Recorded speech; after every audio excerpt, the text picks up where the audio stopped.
নমস্কার বন্ধুরা, সাহা কিচেনে আপনাদের স্বাগত জানাই। আজকে আমি বন্ধুরা বেশ কয়েকদিন আমি ভিডিও দিতে পারিনি। আজকে আমি একটা পুঁই শাকের রেসিপি নিয়ে চলে এসেছি। এই যে পুঁই শাককে কেটে ধুয়ে আমি একটু সেদ্ধ করে নিয়েছি। আর এখানে আলু, বেগুন, মূলো, মিষ্টি কুমড়ো সমস্ত সবজি আছে। দেখে মনে হচ্ছে অনেক বেশি, ধুয়ে একদম পরিষ্কার করে নিয়েছি। অনেক বেশি নয় বন্ধুরা, এখানে এটা ভাজলেই একদম অল্প হয়ে যাবে। এইখানে দুটো মাছের মাথা আছে। আজকে আমি পুঁই শাকের ছ্যাঁচড়া করে দেখাবো। এখানে দুটো পেঁয়াজ, একটা রসুন, 8টা কাঁচা লঙ্কা, শুকনো লঙ্কা, তেজপাতা ফোড়নের জন্য। এখানে হলুদ, সাদা জিরে, 5 ফোড়ন, কালো জিরে, চিনি, তেল, লবণ। কিভাবে ভিডিওটা আমি করছি বন্ধুরা, আপনারা পুরো ভিডিওটা দেখুন, আশা করি আপনাদের অনেক ভালো লাগবে। কড়াই বসিয়ে দিয়েছি। কড়াই আমি এবার তেল দিয়ে দেব, দিয়ে মাছের মাথাটা প্রথমে ভেজে নেব।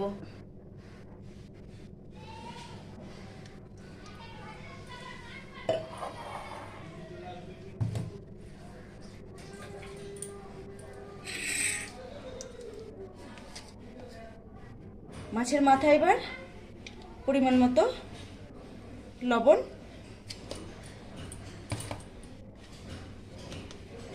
পরিমাণ মতো হলুদ দিয়ে এবার আমি ভালো করে মাখিয়ে নেব। এটা বাঙালিদের খুব একটা ভালো খাবার বন্ধুরা, সবজি মাছের মাথা দিয়ে পুঁই শাকের ছ্যাঁচড়া। খুব সুন্দর, খুব টেস্টি হয় খেতে। লবণ হলুদ মাখিয়ে নিলাম। কড়াইয়ে তেল গরম হয়ে গেলে এবার আমি মাছের মাথাটা প্রথমে গরম হয়ে গেছে, এবার মাছের মাথাটা তেলে দিয়ে দিলাম।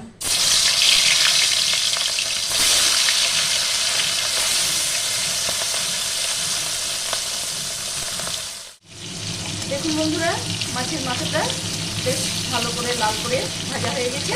এবার আমি অন্য একটা জায়গায় তুলে নেব, তারপরে আমি সবজিগুলো ভেজে দেখাবো। পুঁই শাক বন্ধুরা অনেক রকমভাবেই রান্না করা যায়। আজকে আমি সমস্ত সবজি দিয়ে ছ্যাঁচড়া করে দেখাবো।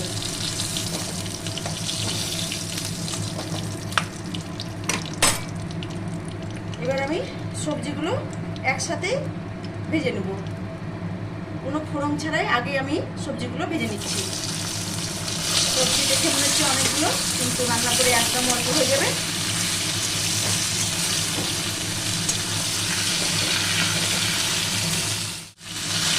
বন্ধুরা দেখুন, পুঁই শাকের সব সবজি বেশ ভালো করে ভাজা হয়ে গেছে। এবার আমি সবজিগুলো একটা অন্য জায়গায় তুলে নিলাম।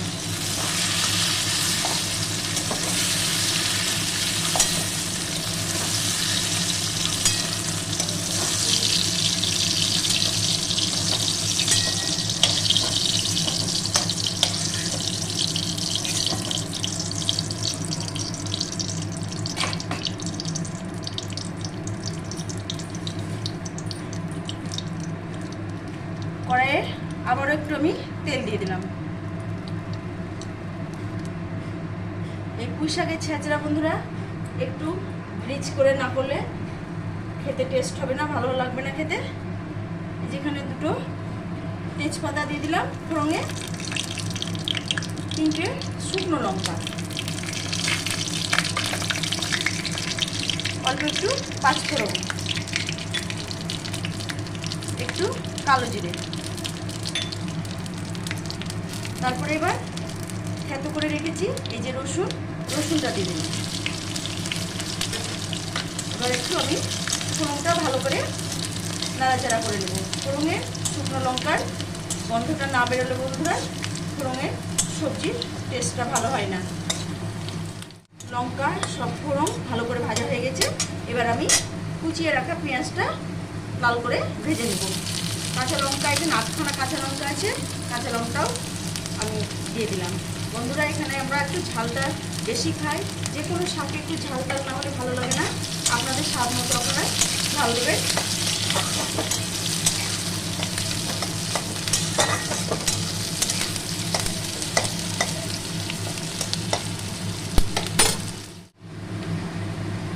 পেঁয়াজের সঙ্গে বন্ধুরা আমি সব কিছু মশলা মিশিয়ে দেবো। এই পেঁয়াজটা হাফ ভাজা হয়ে গেছে, এবার আমি স্বাদ মতো লবণ দিয়ে দিলাম। পরিমাণ মতো হলুদ দিয়ে দিলাম।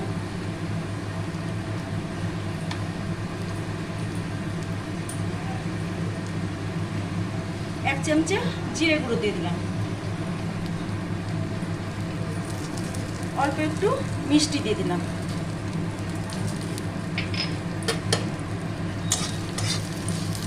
এবার আমি মশলাটা একটু নাড়াচাড়া করে নেব।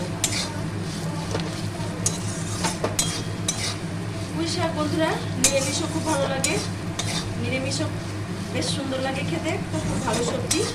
তবে আজকে যে আমি ছেঁচড়াটা করবো বন্ধুরা, এটাও খুব টেস্টি।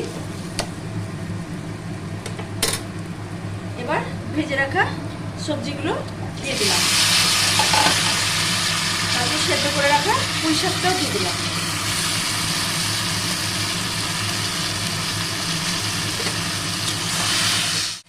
সবজিতে সামান্য একটু জল দেবো আমি একটু ঢাকা দিয়ে দিলাম। ঢাকাটা এবার খুলে নিলাম। সব সবজি ছেঁচড়ায় সব সেদ্ধ হয়ে গেছে বন্ধুরা। এবার আমি ভেজে রাখা মাছের মাথাগুলো দিয়ে দিলাম।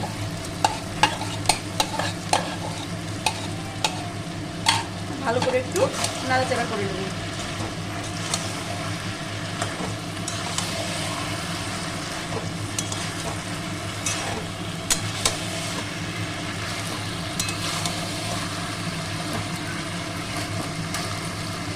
পুঁই শাকের ছেঁচড়া বন্ধুরা একদম কমপ্লিট।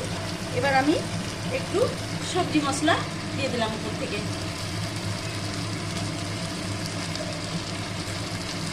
পুঁই শাক বন্ধুরা আমি আগেও বলেছি, এখনও বলছি, অনেকভাবেই করা যায়। এখানে একটু নামানোর সময় সর্ষে বাটা দিয়েও খুব সুন্দর লাগে, কিন্তু আজকে আমি যেহেতু মাছের মাথা দিলাম তার জন্য আমি আর সর্ষে বাটা দিলাম না, একটু সবজি মশলা দিয়ে আমি নামিয়ে নিচ্ছি। যদি কোনো ভুল হয় বন্ধুরা কমেন্টে আমাকে অবশ্যই জানাবেন।